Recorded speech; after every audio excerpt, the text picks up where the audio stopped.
Tanan, mga moms! Kamusta mo? Okay lang. Ayan, sige po. Excited po ba kayo sa ating maghapon na wellness caravan?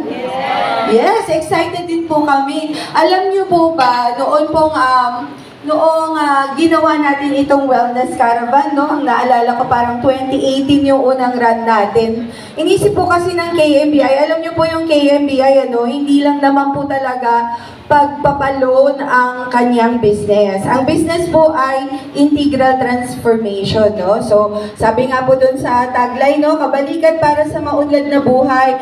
Nais po ng KMBI na makatabang sa pag-unlad ng buhay ng bawat program member. At naririto po ang KMBI dahil po kanino? Dahil sa inyo!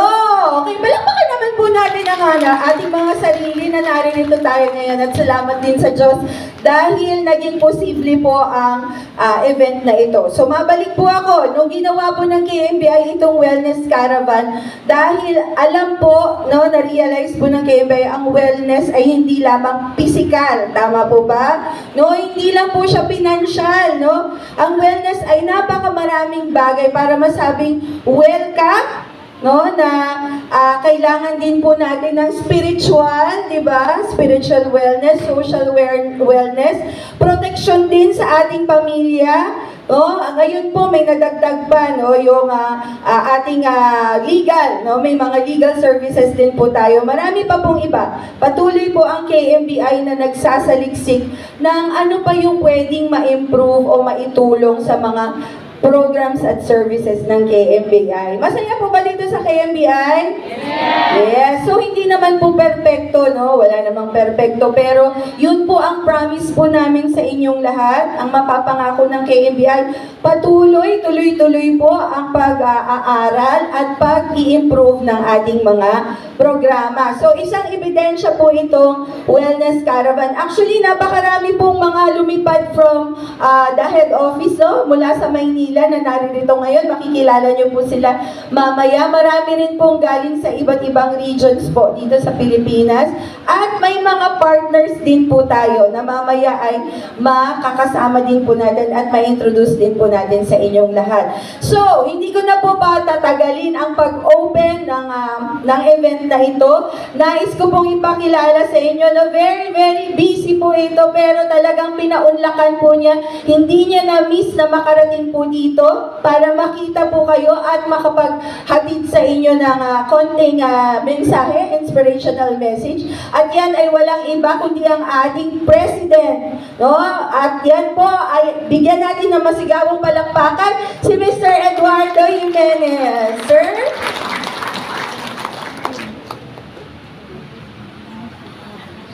Thank you, Hazel. Maayong maga. Tama. Salamat po sa inyo, pinaunlakan nyo. At tama ho si Hazel. After almost 3 years, ngayon uli ay bumalik tayo para magkaroon ng wellness caravan. Ba't nga ba tayo nagbibigay ng oras para mag-meeting o gawin itong event na to? Maganda po yung sinabi yung paunang salita ni Hazel na KMBI ho ay hindi lang pautang. Kung pangutang lang tayo, i-refer ko na lang kayo sa card, o sa ASA, o sino pa gusto. Sino ang miyembro ng iba rito? Sino taga-card? Uy, tuhanan lang ha. Okay, may nakita akong 3 kamay. Sino sa ASA? Oh, mga mas marami naman. 5 tao, kanina 3. Sino pa gusto niyong sabihin kong pangalan? Baka pag Lunes, ASA. Pag Martes, card. Pag Miyerkules, live bank. Pagdating ng Biyernes, baka makakalimutan nyo kami na kami ay taga-kabalikat. Okay? Lalahanin nyo ho, pag may kaba kayo, may kabalikat. Kami ho yan, at pinangangako ko sa inyo. Nandito kami, hindi lang ho bukas, o nangyari kahapon. Nandito kami, hindi ho pang isang araw, pang isang taon. Pang matagalan po ang relasyon natin, at hindi lang ho kami tumitigil sa usapang utangan. Ayaw namin na manatili kayong nangungutang sa KMBI. Pero, gaya nung sinabi ni Hazel kanina, we'd like to look at it from a transformative o integrative partnership with you. Tingin mo namin sa inyo hindi lang mangungutang. Alalahanin niyo mabuti to. wala ho kayong utang na loob sa amin. Sa dami ng pinuntahan nyo, may taga-card pa nga dito, sabi nyo, may nag-card NGO, may ASA, ano pa, Life. Sa dami ho ng pinuntahan nyo, pero kasama pa rin namin kayo. Wala ho kayong utang na loob sa amin. May utang ho kayo. Ulitin ko, wala akong utang na loob, may utang, pag may utang, magbayad. Tama ho? Klaro po tayo. Ilan ho ba ang nagbibigay din ng ganitong kaparaanan para magkaroon tayo ng bagong pananaw o view o outlook sa buhay natin? Kasi ho, mamaya po mapapakinggan natin yung ating partner pastor na magbibigay ng ilang pananalita patungkol sa kabuhayan at buhay. Okay. Pero tignan ho natin sa maliit na paningin na ito, no? Meron ho akong naalala, isang matandang kaawikaan na ho to, na sabi, a sound mind in a sound body. Okay, a sound mind, it's galing ho sa Latin word to, no? Hindi ko na, corpo sana, mens sana. Pero hindi ko na uulitin yung Latin o Latin na salita. Sa English, a sound mind, maayos na utak in a sound body. So kami po sa KMBI, kami ay nagbibigay ng oras, gumagastos, nag-i-invest para kayong mga nanay namin, huwag patuloy na puro business lang. Magbigyan ng konting oras para tignan ang sarili natin at paano tayo makakamove ng maayos. Bakit to? Isang magandang ehemplo, a good example for this would be, if you look at sa New Testament, may isang particular verse akong na-recall. Sabi ng Luke 2:52, sasabihin ko po, kabisado ko sa English. Luke 2:52, Jesus grew in wisdom, in stature, in favor with God, and in favor with men.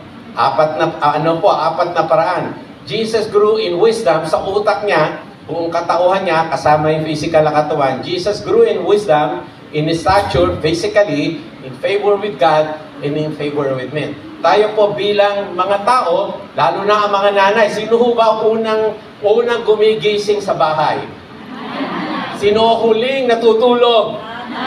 Sino po pag may inaway yung anak, nagpupunta sa eskwela, nananampal? Nananampal mo kayo talaga?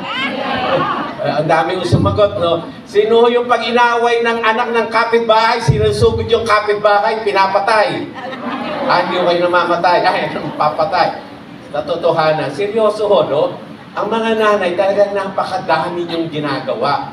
Kasi alam na alam niyo ang issue ng buhay, buhay ng pamilya, buhay nyo, at issue ng bahay. Kayo ho yan eh. Pag meron tanong ang anak, pag pinuntahan ng tatay, alam niyo ba kung ano lang itatanong sa tatay? Tay, nasaan si nanay?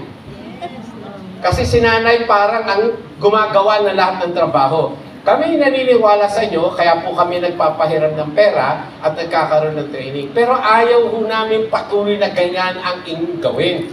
Dapat kasama natin ang banang lalaki.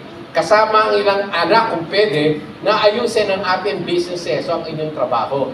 Kasi kawawa na nga kayo. Kagaganda nyo ho. Wala man lang pumalakpakan. Talaga nga pong maganda kayo.